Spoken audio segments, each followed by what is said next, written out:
everyone and welcome to DS Podcast. Now today we're going with a slightly different flavour to what we're doing and what we've done recently on different videos because the Premier League season kicks off today. Yes, the Premier League is back, and do you know what? A whole summer, it doesn't feel like long, like May to August. You sit there and go, it's a couple of months. We've had the Women's Euros, and well done the women for winning the Euros as well. We've had the Club World Cup where we brought it home as well. So we've had football in it as well, but nothing beats consistent throughout the season Premier League football, Champions League football, cup competitions. My nephew plays for Horsham YM. I went to watch him play in the very, very early rounds of the FA Cup and they won 3-2.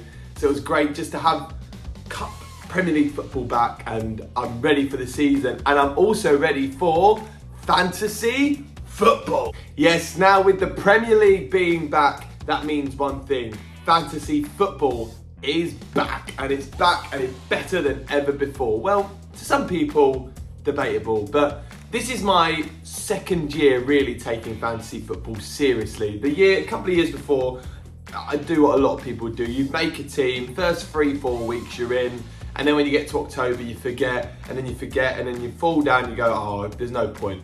But I got into it during the Euros with the fantasy football in 2024. Was it 24? Yeah, 2024. Let's think then. It molds into one.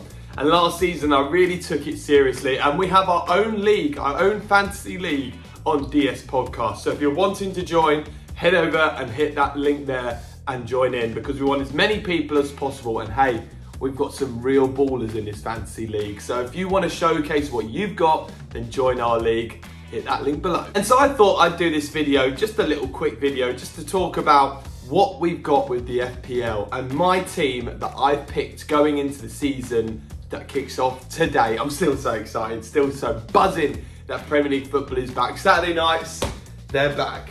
And I'm sure my missus is delighted about that. So yeah, I thought I'd go through the team that I've picked. Obviously with FPL, if you're not an FPL fan, then this is what it kind of is. So you get given 15 players to pick with 100 million to spend. And I'm gonna be honest here, I've done something. A lot of people, different FPL players like doing different things. Some like, having money to spare. Other people like blowing their budget. Other people just like having a bit of leeway. I've blown my budget. I'm 100 million all out. I've done against the quid pro quo. That's easy for me to say, isn't it? So I've done my thing. I've done what I think is right, and I've got some tactics with my selections. I feel like I've got a handle of the game a little bit more now. It was my first full season last year, getting used to it. So I've learned the wrong things to do. I've picked up the right things to do. And with FPL, there's always going to be mistakes. You're always going to do the wrong thing. You're always going to take out that player and put that player in, and that player will fire and that player won't. And you'll be like, what a disaster. I did it loads last year. I think I failed at the beginning last year, not having Salah in. I put Salah in too late, and the points that everyone else accumulated overtook me in the end. But I'm ready. I didn't have Haaland at all last year either. So I'm ready for this year. It's exciting. So I think now I'm going to get started with my picks. Now let's get started with my 2 goalkeeper picks. Now, some people do this differently. Other people go, I want 2 steady goalkeepers because you can rotate them in and out each week. You don't have to worry about them playing against Man City away and losing points because you've got someone who's got a home fixture. And I've gone for 2 first choice keepers, but I've gone with a difference. I've gone with my number 1 that I'm going to go with. This is Jordan Pickford. Now, on game week 1, he has got Leeds away, which I think he could get something out of. Obviously Leeds are new to the Premier League. They're at Ellen Road. They're going to be well up for it. But I think Pickford picked up a lot of points last year. I had him consistently in goal last year for me, and he bagged me a load of points. I think at one point he even got 15 in a game with a penalty save and an assist or something like that. So I think he's a nice steady pick. He has gone up in price, which is annoying, but I've gone for him. And I've gone for my second choice, which is a first choice keeper, but at 4 million, very, very cheap, Martin Dubravka. Yes, obviously he has gone to Burnley. He was Newcastle's second choice last year with Nick Pope. Well, they went in and out a bit last year. But I think going into the season, especially with them signing Ramsdale, he was right down in third choice. So it made him cheap. You knew the move was coming. He's gone to Burnley, but his price has stayed the same, despite the fact he is probably going to be number one now James Trafford has gone to Manchester City. So I feel like there's two choice keepers in there. Burnley had a great defensive record last year. They won't have the same as they did last year because obviously they're in the Premier League. But if they've got good players and good defences, they won't concede multiple goals which lose you points. So I've gone with him as a steady backup. And again, if more money accumulates throughout the season, I'll take some players out and have more money. I might bring in a Henderson or a Raya or an Alisson or an Amadas if he starts this season. So you can rotate that position, but I've gone for the start of the season, Pickford and Dubravka. Now heading into my back line. So 5 defenders to pick from here. And I'm going to be honest here, I haven't blown a lot of money into my defence because I think there's some gems in there that I think are quite clever to use on shorter prices. So my number one choice I've gone with is, of course, Marc Cucurella. He got a load of points last year. He plays every game. I know Jarrell Hato's come in, might take a bit of the weight off, but what Cucurella was doing last year was getting points for goals. He scored a lot of goals last year, the most he scored in a career in one season. He gets good tackles in, interceptions, and with the new rules of players getting points for blocks, interceptions and tackles, he's a really good option to have. I don't see a lot of people being in one-on-one, so he's a given to go into my team. He's one of the most expensive in the game, but he's an option I'm happy to go with. My next choice, I've gone with Pedro Porro. Now I've gone with this because, again, as a defence, gets assists, consistently up and down that flank for Spurs last season. Yes, of course, they conceded a lot of goals. There's a different manager this season. They haven't got Ange Postecoglou. They've got Thomas Frank that's a bit more rigid, so he may concede less goals. And again, tackles and interceptions, getting forward and getting assists and goals as well is very crucial. And with Thomas Frank, I feel like we're going to see a lot more attacking play from the fullbacks. Not that they weren't under Ange, they were more attacking, but that safeness as well. And Burnley at home, I think it's a good fixture for Spurs to have, so I've gone with Pedro Porro. Now I've gone with my other, I've gone with 3 starting defenders and 2 on the bench. My other starter I've gone with is Pascal Struijk from Leeds. Now everyone might sit there and go, Leeds just coming up, what's with that? The reason I've gone with Pascal Struijk is because he takes penalties. And of course, a defender gets more points if they score a goal. So he took 4 out of 5 penalties for Leeds last season in the Championship. And the one time he didn't take the penalty, which was Pirro for Leeds, he was off the pitch. So he is their number one penalty taker. So for a centre-half to be that, guaranteed points in my opinion. So I've gone with Pascal Struijk there. Leeds, defensively, might concede a few. He's been in the Premier League before, he knows the league. But I've literally gone with him just for the penalties. So I think he's a good option to have in there. And he's fairly cheap at 4.5. Again at 4.5, which I'm surprised at, is Aaron Wan-Bissaka. I've gone with him as well. West Ham, I think, are going to struggle this year. I'm not too sure on Graham Potter. Their style is there. They haven't invested a lot into the window, so I'm not sure how well they'll do. But I think Wan-Bissaka is a good option. Gets up and down, one of the best defensive one-on-one players. So I've gone with him to get those tackling points as well. 4.5 million, I think, is a banker. And I know he's in pretty much everyone's team because he's so cheap. But I think it's a guaranteed starter, guaranteed defensive points, and gets up and down the pitch, could get the odd assist every now and then.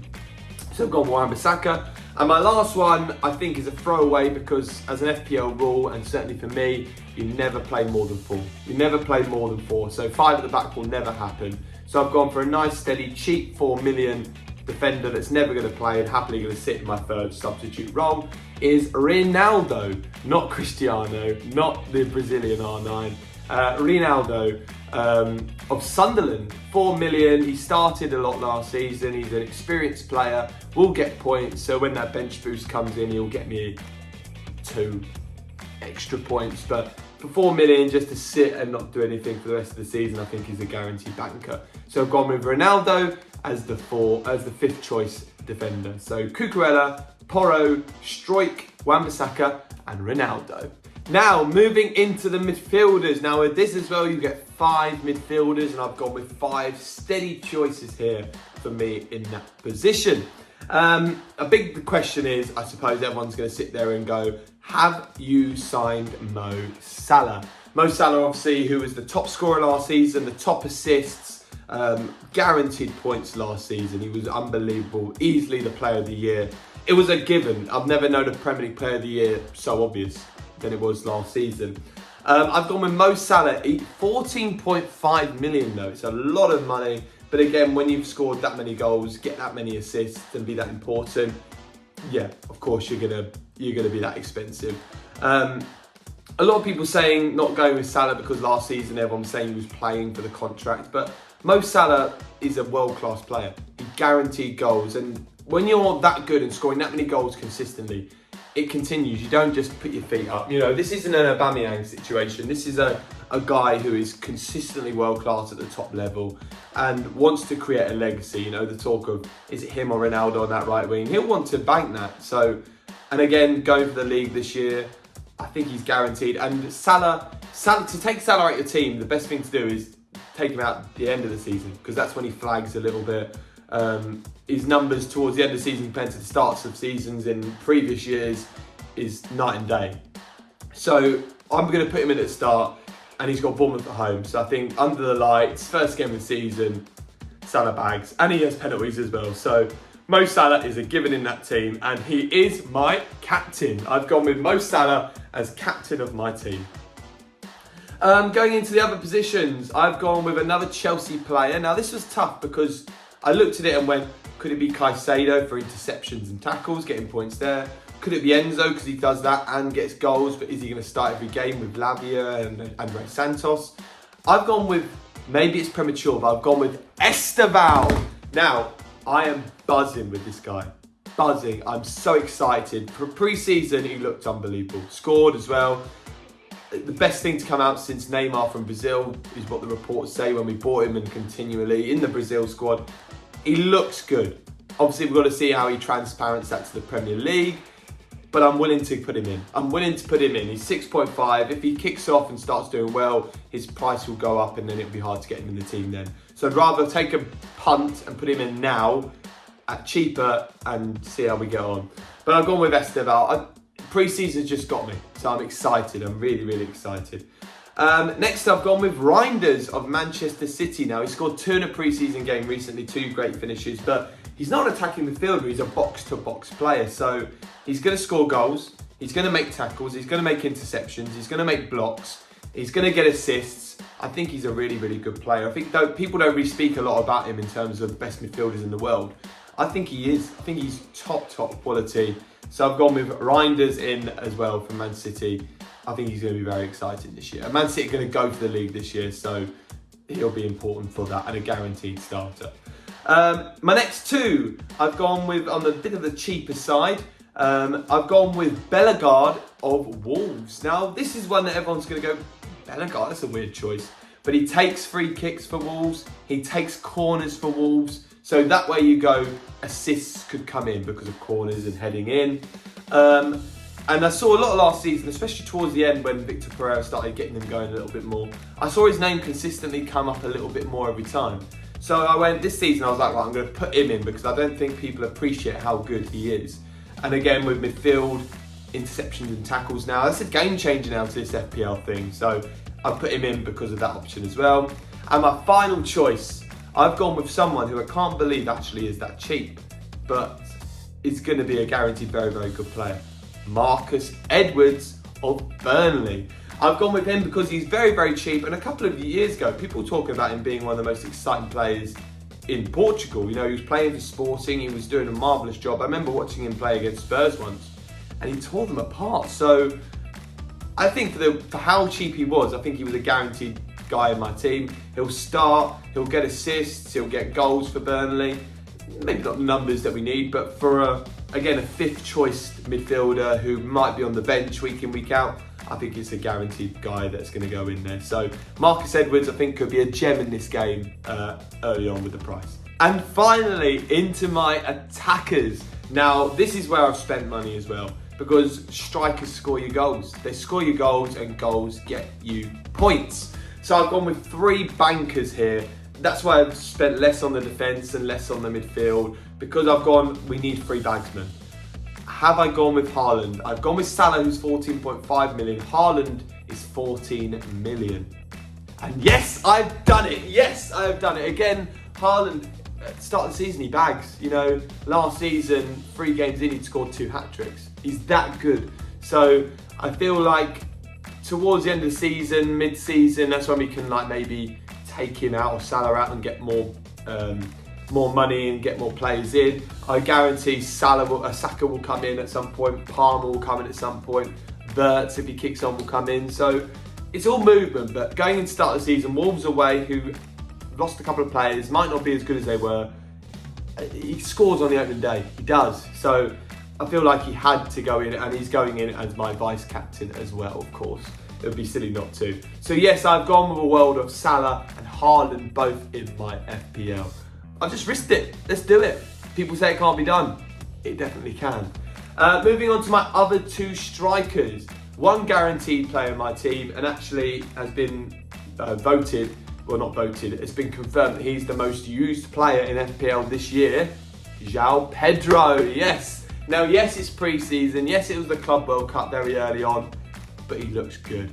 He looks good. He's scoring every game. And if we can bring this into the Premier League form with this exciting Chelsea team that we've pulled together now, I think it's guaranteed.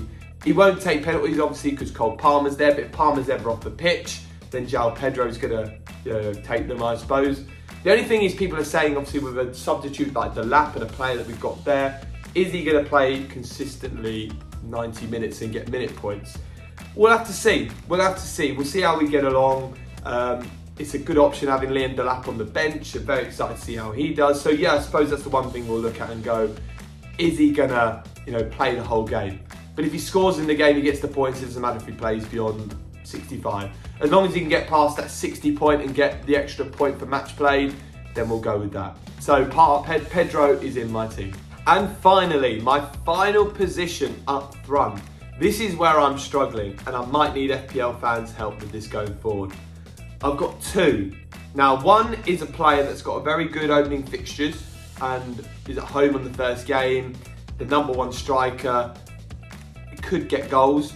And the other is the guy that stayed in my FPL team for the whole of last season. I never took him out, and he got me loads of points, and I backed him every step of the way. Consistently gets over 10 goals every single Premier League season. I'm struggling between Chris Wood and Dominic Solanke. At the moment, sitting in my draft, before we confirm it, I've gone with Chris Wood. Now, the reason I've gone with Chris Wood, I actually had Solanke in, but Solanke changed my mind because they came up with a little arrow, it was like injury. So I panicked, took him out, put Chris Wood in, he's the same price. And Chris Wood has a home game as well against Brentford, who haven't, they've lost a couple of players. And Buemo Vissa, no one knows what's going to happen. New manager, so how will they fare? And Chris Wood scores goals. So I feel like he's a guaranteed starter for Nottingham Forest as well. And I put Wood in. But then the other night in the Super Cup, I saw that Solanke was playing, and then I panicked. So at the moment, Chris Wood is there, and I think I'm going to keep Chris Wood in. But have I made a mistake there? Should I have gone with Solanke? Let me know in the comments. So currently my 15-man squad for the FPL is Pickford, Dubravka as my keepers. Defenders, Cucurella, Porro, Struijk, Wan-Bissaka and Ronaldo. My midfielders, Salah, Esteval, Reinders, Bellegarde and Edwards. And up front, Pedro, Wood and Haaland. Now, this is very, very exciting. Please let me know in the comments below if you think this is a good draft. Have I made a mistake putting Salah and Haaland in? Is it a risk? Having no Palmer and Saka, is that a risk? Have I taken a risk in the keepers? Do I need a Raya? Do I need an Alisson? Do I need a top-class keeper? Donnarumma, if he comes in, does he go in? It's all an interesting game. Have I made a mistake putting Pedro in? Because is he going to play the whole minutes? Esteval, is it too soon? Who knows? But that is my FPL. And again, if you want to join our league, then click in the comments below. I'll have the link of the code to get into our league. Just join it. There's lots of FPL ballers in there, so it'll be interesting to see how you fare up against them. That's all we've got time for today, but thank you very much for tuning in for a different style of video. This is my FPL draft. The Premier League is back today. Here we go.